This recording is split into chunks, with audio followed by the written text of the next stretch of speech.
ஓம் சரவணபவா. மேஷ ராசிக்கு தமிழ் புத்தாண்டு பலன்கள் 2025 மற்றும் குரு பயிற்சி பலன்கள் எப்படி இருக்க போறதுன்னு பார்க்கலாம். மேஷ ராசிக்கு உங்கள் ராசிக்கு 2ல் இருந்த குரு குரு குரு பகவான் 3ஆம் இடத்துக்கு மாறப்போகுது. முயற்சி ஸ்தானமான 3ஆம் இடத்துல குரு பகவான் இருப்பது நிச்சயமா வந்து 1க்கு 2 முயற்சி போட வேண்டியது இருக்கும். கொஞ்சம் அலைச்சலை கொடுக்க தான் செய்யும். அதே போல 7.5 காலகட்டம் உங்களுக்கு ஆரம்ப காலகட்டம்.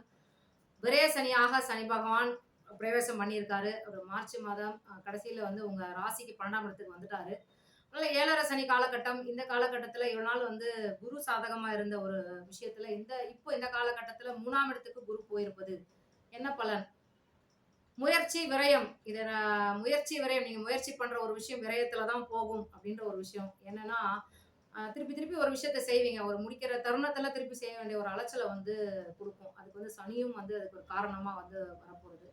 அதேபோல செலவு தேவையில்லாத விரயத்த வந்து இந்த சனி பகவான் குடுப்பாரு. செலவுகள் வந்து நெறைய பண்ணுவீங்க. கட்டுக்கடங்காம போகும். அதனால பார்த்து பண்ணுங்க. தேவைக்கு மட்டும் செய்யுங்க எந்த ஒரு விஷயத்தையும். தேவைப்பட்டால் மட்டும் கடன் வாங்குங்க. இதெல்லாம் ரொம்ப முக்கியமான ஒரு அமைப்புங்க. இவ்வளவு நாள் வந்து 6ல வந்து கேது இருந்தாரு. இப்போ இந்த காலகட்டத்தில மே மாதத்து போல கேது பகவானும் உங்கள் ராசிக்கு 5ஆம் இடத்துக்கு வரப்போறாரு. 5ல கேது, 11ல ராகு.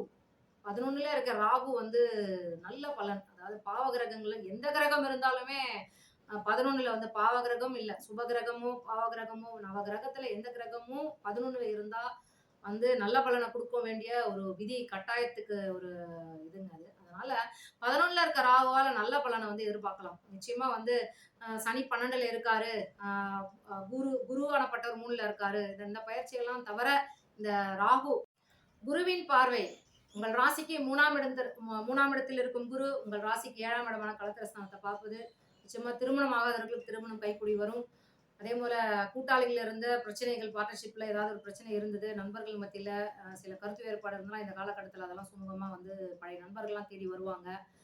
அதே போல உங்கள் ராசிக்கு 3ல இருந்த குரு உங்கள் ராசிக்கு 9ஆம் இடமான பாக்கியஸ்தானத்தை பார்ப்பது தந்தையாருக்கு உடல் சுகவீனம் இருந்ததுன்னா அதான் நல்ல தந்தையாருக்கு நல்ல சுப பலனுங்க. மேஷ ராசி நேயர்களுடைய தந்தையாருக்கு நிச்சயமா ஒரு நல்ல சுப பலனை வந்து இந்த குரு பகவான் கொடுக்க போறாரு. அதே போல உங்கள் ராசி 11ஆம் இடமான லாபஸ்தானத்துல ஏற்கனவே ராகு வரப்போறாருன்னு சொன்னேன். அந்த ராகுவை வந்து இந்த குரு பகவான் பார்ப்பது நிச்சயம் நல்ல பலன். அந்த மாதிரி லாபஸ்தானத்துல ராகு இருந்து நிறைய பணத்தை கொடுப்பாரு. அதே போல குரு பார்ப்பது இன்னும் ரெட்டிப்பு பலன். இந்த பலனெல்லாம் இருந்தாலும் இந்த விரயத்துல சனி பகவான் இருக்கிறதுனால செலவுகளை வந்து இழுத்து விட்டுருவாரு. அதனால கொஞ்சம் பார்த்து தேவையானா மட்டும் செய்யுங்க. ஒரு விஷயத்த வந்து உங்களுக்கு தேவை, ஒரு வீட கட்டணும், இல்ல அடுத்த மேல ஃப்ளோர் கட்ட போறோம், இல்ல வீட வந்து சரி செய்யணும், புதுசா ஏதாவது செய்யணும். இந்த மாதிரி ஏதாவது தேவையில்லாத உதாரணத்துக்காக நான் சொல்றேன். தேவையில்லாத சிந்தனைகளை உங்களை தூண்டி விடும். தேவையானால் மட்டுமே நீங்க அதை செஞ்சீங்கன்னா உங்களுக்கு அது நல்ல பலனை குடுத்துரும். இது வந்து இந்த லாபம் வந்து உங்களுக்கு அத வந்து முழுமையா வந்து பலன் வந்து அடையும். ஆனால் பேராசையும் சில நேரங்கள் வந்து குடுத்து நீங்க தேவையில்லாத விஷயத்த வந்து செலவுகள இழுத்து விட்டுட்டு திருப்பி அத கவனமா கேளுங்க. தேவையானால் மட்டும் நீங்கள் அத கடன் பெறுறதோ, இல்ல ஒரு வேலைய வந்து நீங்க லாபத்த வந்து இன்வெஸ்ட் பண்றதோ, அது உங்களுக்கு விசேஷமா பொருந்தும். ஆனா தேவையில்லாமல் உங்களுக்கு அதிகப்படி இந்த இந்த காலகட்டத்துல அதனால தான் அந்த 7.5 காலகட்டத்துல ரொம்ப கவனமா இருக்கணும். எல்லாருக்கும் வந்து கெடுப்பார்லாம் கிடையாது. நெறைய கொடுப்பார். கொடுத்து சில சமயம் வந்து நமக்கு நிதானமா இருந்தோம்னா, அது வந்து நல்லா ஜெயிச்சுருவோம் நம்ப. அது நிலையா நிக்கும். சனி பகவான் குடுப்பது வந்து நிலையானது. எப்பவுமே சனி பகவான் நிலைச்சு நிக்கிற ஒரு விஷயம்.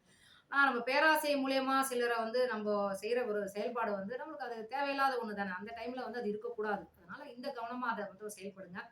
மத்தபடி பார்த்தீங்கன்னா, குருவோட பார்வை நல்ல சுப தன்மைய தான். ஏன்னா பாக்கியத்த பார்க்குறதெல்லாம் சும்மா கிடையாது. அவரு அங்க இருந்தாலும் முயற்சி ஸ்தானத்துல இருந்து பார்க்குறாரு. அது ஒண்ணு. ஏன்னா முயற்சி கொஞ்சம் போட வேண்டியது உங்க ஜாதகருக்கு தானே தவிர, அதே மாரி பாக்கியத்த பார்க்குறதால தந்தையார் வழியில நல்ல ஒரு சப்போர்ட் உங்களுக்கு கிடைக்குங்க. அது ஒண்ணு சொல்லலாம். எல்லா சப்போர்ட்டும் இருந்தாலும் இந்த சனி பகவான எப்பவும் கவனம். இந்த 7.5 சனி காலகட்டம் ஆரம்ப காலகட்டத்துல நெறைய குடுப்பாரு. நல்லா உங்களுக்கு திடீர் யோகத்தெல்லாம் குடுக்கும். நல்லா ஃபெமிலியர் ஆவீங்க. தெரியாத ஒரு இதுல இருக்கிறவங்கலாம் நல்லா வெளியில உங்கள வெளிக்கொண்டு வந்துருவாரு. நீங்க யாருன்ற ஒரு விஷயம் பூர்வ புண்ணிய பலனப்படி நீங்க வெளியில வந்துருவீங்க. ஆனா அத வந்து கரெக்ட்டா தக்க வைக்கிறது உங்க கையில இருக்கு. அதுதான். நிதானமும், தலகணமும் இல்லாத ஒரு பட்சத்துல எவர் செயல்படுறாரோ, அப்ப அந்த சனி பகவான் ரொம்ப புகழின் உச்சிக்கு உங்கள கொண்டு போவார். தலகணத்தோட இருப்பவர்களுக்கு கீழ தள்ளிடுவார். அதனால 7.5ல பொதுவா உங்களுக்குன்னு சொல்லல. 7.5 சனி காலகட்டம் யாருக்கெல்லாம் நடக்குதோ, அவங்க எல்லாருக்குமே கும்ப ராசிக்கு இன்னும் முடியல. அதேபோல மீன ராசி, மேஷ ராசி இந்த 3 ராசிக்காரர்களுக்கெல்லாம் 7.5 சனி. அதேபோல அஷ்டமத்து சனி. இந்த மாரி துர்ஸ்தானத்துல வந்து சனி பகவான் சஞ்சாரம் பண்ணுது அப்டின்னா, கண்டிப்பா இந்த பலன வந்து குடுக்குங்க.